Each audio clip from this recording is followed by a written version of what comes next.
अब ये मिशन खाली मिशन उत्तर प्रदेश और ये नहीं उत्तराखंड, मिशन होगा संयुक्त मोर्चे का देश बचाने का। ये देश बचेगा, ये संविधान बचेगा। आज लड़ाई उस मुकाम पर आ गई कि देश के जो नौजवान हैं, जो 14 करोड़ लोग जो बेरोजगार हमारे साथी हमारे बच्चे हुए हैं, ये आंदोलन उनके कंधों पे है। जिस तरह से एक चीज बेची जा रही है, 3 कानून भी उसी का ही एक हिस्सा है। पहला है कि यहाँ पे रेल और हवाई जहाज और हवाई अड्डे बेचे जाएंगे। किसने परमिशन दी? किसकी ताकत है कि देश की प्रॉपर्टियों को बेचोगे? आपने घोषणा पत्र में नहीं लिखा, देश की जनता को धोखा दिया। धोखा नंबर 1।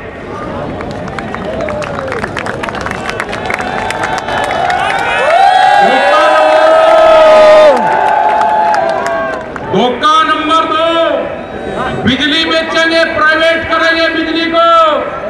ये धोखा नंबर 2 कहीं घोषणा पत्र में नहीं लिखा। जब वोट मांगी नहीं कहा कि बिजली भी बेचेंगे।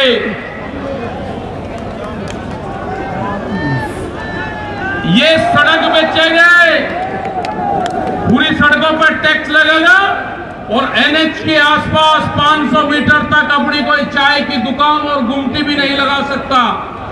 अगर किसी ने चाय का खोखा रखा तो वह जमीन उसकी गांव समाज में नीत होगी। ये सड़कों को बेचने का काम करेंगे। ये देख लेना क्या क्या चीज बिक्री है। ये सेल फॉर इंडिया का बोर्ड देश में लग चुका है।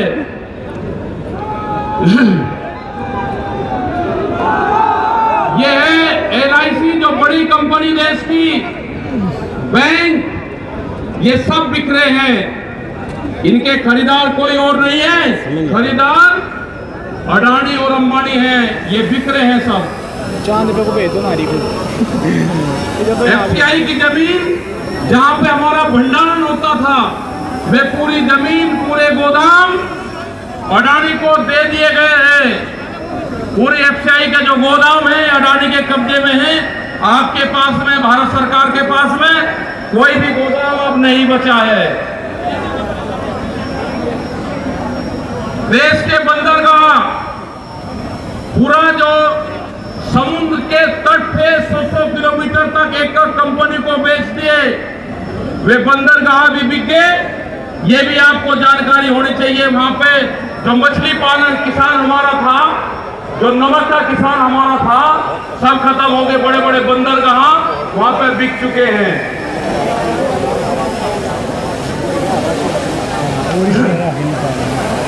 ये जल को बेच रहे हैं। जल का पूर्ण रूप से प्राइवेट कंपनियों को नदियां बेची जा रही है। जो नदियां, जो जल हमारी जीवन रेखा होती थी, उनको बेचने का काम पूरे देश में करा जा रहा है।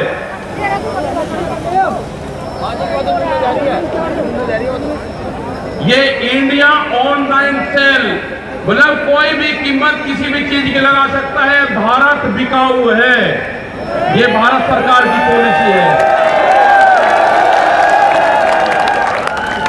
अब खतरे में कौन कौन है? ONGC, BPCL, इस्पात, शिक्षा, प्राइवेट, जो चिकित्सा हो रही है, और देश के संविधान भी खतरे में है। जो बाबा भीमराव अंबेडकर का संविधान था, वो भीड़ में बता जा रहा है। हमको भी बता रहे हैं कि बाबा भीमराव अंबेडकर का संविधान भी खतरे में है, उसको भी बचाना है। और ये खेती किसानी, जिससे ये आंदोलन शुरू हुआ, ये खेती और किसानी भी बिक्री के कगार पे है। हमारी समझ में जब आया, जब देश की खेती बिकने के कगार पाई, जब ही आंदोलन शुरू हुआ। उसके 3 कानून 9 महीने से किसान आंदोलन है, वो करने को तैयार नहीं है। आज हालात ये है कि आपका 10 साल पुराना, वे आगे के 10 साल पुराना ट्रैक्टर नहीं चलेगा, वो भी इसी में आता है। आपको बैंक में कर्जा आप दुगना ले लो, आपको बैंक दुगना कर्जा दे देगा। आपको बैंक कहेगा कि गोल्डन कार्ड बना दिया, आप कर्जा ले लो, फसलों के भाव नहीं आपको देंगे। हम जिस जमीन पर आए हैं, ये जमीन उत्तर प्रदेश की जमीन और जहां पे मुजफ्फरनगर का जो क्षेत्र है ये गन्ने की बेल्ट है पूरी। क्या इन लोगों ने ये नहीं कहा कि जब अगर हमारी सरकार आएगी तो हम 450 रुपये गन्ने का भाव देंगे? ये कोई भाव देने को तैयार नहीं है। यहाँ पे सरकार एक पहले भी आई जिन्होंने 80 रुपये रेट बढ़ाया, दूसरे वाली सरकार आई 50 रुपये रेट बढ़ाया। क्या योगी सरकार उन दोनों से कमजोर है? 1 रुपया रेट नहीं बढ़ाया। हमारा 12,000 करोड़ रुपया से ज्यादा आज शुगर फैक्ट्री पे सरकार पे बकाया है। अगर हम मांगते हैं तो कहते हैं जी ये राजनीति कर रहे हैं। अगर ये मुद्दे उठाने राजनीति है तो ये मुद्दे यहाँ के लोग उठाते रहेंगे। हमें बहुत तरह के एलिगेशन लगाए गए। हम 9 महीने से वहां पे हैं, आप लोगों के बीच से वहां पे गए, आप बहुत जिम्मेदारी के साथ में वहां पे छोड़ के आए। पूरा संयुक्त मोर्चा दिल्ली के चारों तरफ है, समझ नहीं आते आपको। एक बार हम घर नहीं जाएंगे। मुजफ्फरनगर में भी आए तो सिर्फ संयुक्त मोर्चे की मीटिंग में इस मैदान में आए। इस मैदान से बाहर मुजफ्फरनगर की जमीन पे पैर नहीं रखेंगे।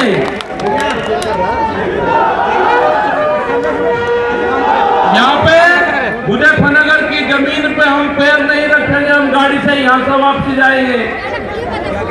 जब ये आंदोलन फतेह होगा, इस किसान और देश के जवान की जीत होगी, जब ही हम यहाँ पाएंगे। अत्याचार बहुत है। यहाँ पे पुलिस फोर्स के लोग भी होंगे, यहाँ पे पुलिस फोर्स के लोग हैं, उनकी सैलरी 25 और 30 हजार रुपए है। ड्यूटी में 24 घंटे देंगे। मास्टर जो प्राइमरी का टीचर है उससे आधी सैलरी उनकी होगी। वे आवाज नहीं उठा सकते, उनकी आवाज को दबाया जाता है। उनका जो क्वार्टर है वो 500-600 फीट में है। उनके क्वार्टर बड़े बड़े, उनकी सैलरी भी टीचर के बराबर उनकी सैलरी हो। वे ड्यूटी देते हैं 24 घंटे। जितने भी सरकारी कर्मचारी हैं उनकी पेंशन खत्म करोगे। MP MLA की पेंशन लोगे 2-3 कर्मचारियों की पेंशन खत्म करोगे। आप देश में प्राइवेटाइजेशन करोगे तो रोजगार खत्म होंगे।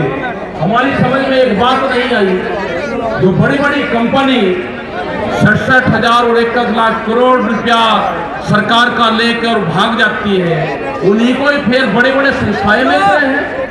वो पैसा कहां जा रहा है? अगर पूरे हमारे संस्थाओं के रेल में बिक्री है, रेल के 4.5 लाख कर्मचारी बेरोजगार हो गए। मैंने जो सफाई कर्मचारी हैं उनसे बातचीत करी, रेलवे के या किसी भी नगर पालिका के हो, 5 और 6 हजार रुपए में सफाई कर्मचारी वाल्मीकि समाज के लोग नौकरी करेंगे यहाँ पे। अगर ठेका पड़ता होगी तो रोजगार जाएंगे। अगर प्राइवेट कंपनी के हाथ में ये कंपनी आ जाएगी, जिस तरह से रेलवे गई, 4.5 लाख कर्मचारी बेरोजगार होंगे। जो रेडी पटरी के लोग अपना रोजगार चलाते थे, वे 4.5 करोड़ लोग हैं, वे बेरोजगार होंगे। बड़ी बड़ी एमोजेन जैसी कंपनी आ रही है जो इस देश में व्यापार करेंगी, इस देश में मॉल खुलेंगे। वे हमारे मजदूर भाई कहाँ जाएंगे? ये उनकी भी लड़ाई है। ये लड़ाई जितनी भी संस्थाएं बिक रही है उसकी लड़ाई है। और आपने आगे की और हम बात बता देना चाहते हैं। ये लड़ाई शुरू हुई 3 काले कानून से। ये लड़ाई शुरू हुई MSP पे गारंटी कानून से। हमने एक ही जिले का एक डाटा भारत सरकार को दिया, यहाँ उत्तर प्रदेश के अधिकारियों को दिया, यहाँ के मुख्यमंत्री को दिया। रामपुर जिले में जो मंसूरी धान की खरीद होती है वो बिहार में पैदा होता है, उसको बेच रहा है यहाँ पे। वो पंजाब जाता है, हरियाणा जाता है। बड़े व्यापारी का धान फसलें MSP पे बिकती है, किसान की 10 से 15% बिकती है। ये आपको समझना होगा। पूर्ण रूप से फसलों के दाम नहीं तो वोट नहीं, ये नारा लगाना पड़ेगा। फसलों के दाम नहीं तो वोट नहीं। जब तक इस सरकार को वोट की चोट नहीं दोगे, ये दोनों बाहरी लोग हैं, इनको यहां से जाना होगा। अमित शाह, मोदी और योगी ये चुनाव जीत का है। ये उत्तराखंड से चुनाव जीत के प्रधानमंत्री बने, कोई ऐतराज नहीं। उत्तर प्रदेश की जमीन से जीत के गुजरात में गुंडागर्दी के दम पे आना हो, वहां पे पुलिस स्टेट है, वहां पे जीत के देश का प्रधानमंत्री बने, कोई ऐतराज नहीं है। लेकिन उत्तर प्रदेश की जमीन पे ये दंगा करवाने वाले लोग हैं, इनको यहाँ पे बर्दाश्त यहाँ की जनता नहीं करेगी। ये मिशन जो संयुक्त मोर्चे का है ये तय हो चुका है और हम वो 28 तारीख की याद आप सबको याद होगी, वो 28 तारीख की याद भी याद कर लेना। वहां पे ना मुसलमान बचना था और ना सरदार भाई बचना था और ना देश का किसानी झंडा बचना था। उस रात को देश में आंदोलन का कत्लेआम होता, उसके बाद में देश में कोई आंदोलन नहीं हो सकता था। वे 148 लोग वहां पे थे और 8000 की पुलिस और गुंडे के तत्व पे वहां पे कब्जा करने की नीयत थी। लेकिन वे बहादुर लोग वहां पे थे जो 20 मिनट के बाद ही जो वहां से घोषणा हुई, वे 20 मिनट बहुत महत्वपूर्ण थे। जब देश की जनता साथ में खड़ी हुई, जब हमने जल मांगा तो कंडेला खाप हरियाणा, पूरा हरियाणा खाप सड़कों के ऊपर था, पूरा उत्तर प्रदेश सड़कों के ऊपर था। ये तरह का तोड़ने का काम करेंगे, हम जोड़ने का काम करेंगे। ये सरकारें आपसे फिर वादा लेकर जाते हैं कि वहां पे अगर हमारी कब्रगाह वहां पे बढ़ेगी, हम मोर्चा नहीं छोड़ देंगे।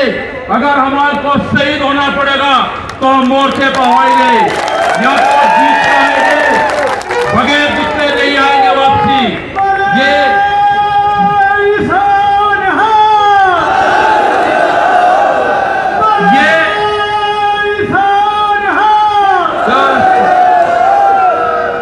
इस तरह की अगर सरकारें देश में होंगी तो ये दंगे करवाने का काम करेगी।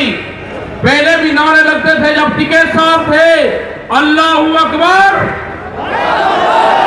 अल्लाहू अकबर, ये नारे लगते थे। हर हर महादेव और अल्लाहू अकबर के नारे इसी धरती से लगते थे। ये नारे हमेशा लगते रहेंगे, ये नारे हमेशा लगते रहेंगे। दंगा यहां पे नहीं होगा, ये तोड़ने का काम करेंगे, हम जोड़ने का काम करेंगे। किसी गलत फहमी में मत रहना। ये देश हमारा है, ये प्रदेश हमारा है, ये जिले हमारे हैं। आप तैयार रहना। ये कहते हैं कि लाल किले पे किसान गया, अगर लाल किले पे नहीं, किसान तो अगर जाता तो पार्लियामेंट पे जाता जहां पे कानून बने हैं। लाल किले पे धोखे से लेके गए हैं आप हमको, हमारे लोग नहीं गए, धोखे से लेकर आप लोग गए हैं। क्या कोई देश की एजेंसी है कि जो उसको जांच कर दे? क्योंकि कोई एजेंसी बोलने को तैयार नहीं है। पूरे देश पे इनका कब्जा हो चुका है, पूरी एजेंसियों पे। देश में कैमरा और कलम पे बंदूक का पहरा है। कैमरा और कलम पे किसी प्रेस की हिम्मत नहीं कि वो किसान के पक्ष में दिखा दे, निगेटिव दिखाते हैं बहुत प्रेस के लोग। तो इन सब लोगों को आपको ध्यान रखना है। ये आंदोलन जारी रहेगा। वो 28 तारीख की जो काली रात है उसको आप याद करते रहना। हम वहां से हटेंगे नहीं, किसी भी कीमत पर वहां से जाएंगे नहीं। देश के नौजवानों का रोजगार का सवाल है। 450 रुपया क्विंटल गन्ने का इन्होंने भाव की बात करी थी, वो चाहिए हमको फसलों पे एमएसपी की गारंटी चाहिए। प्रधानमंत्री ने कहा कि 2022 में फसलों के रेट दुगने होंगे, आमदनी दुगनी होगी। 3 महीने की बात रहेगी है, 1 जनवरी से बिकने वाली फसलें दुगने रेट पे बेचेंगे। ये प्रचार हम करेंगे, हम जाएंगे देश की जनता के बीच में, पूरे देश में संयुक्त मोर्चा आंदोलन करेगा। और हमने बार बार कहा कि हमारे पंच भी यही है, हमारा मंच भी वही है। आपने बात सुनी, ये 20 लाख से ज्यादा लोग मुजफ्फरनगर की जमीन पाए। इन सब का बहुत बहुत धन्यवाद, सभी वॉलंटियरों का धन्यवाद। अभी हमारे कुछ लीडर रह रहे हैं, आप उनकी बात सुनोगे। धन्यवाद। जय हिंद, जय भारत। वाहेगुरु जी का खालसा, वाहेगुरु जी की फतेह। बैठो बैठो।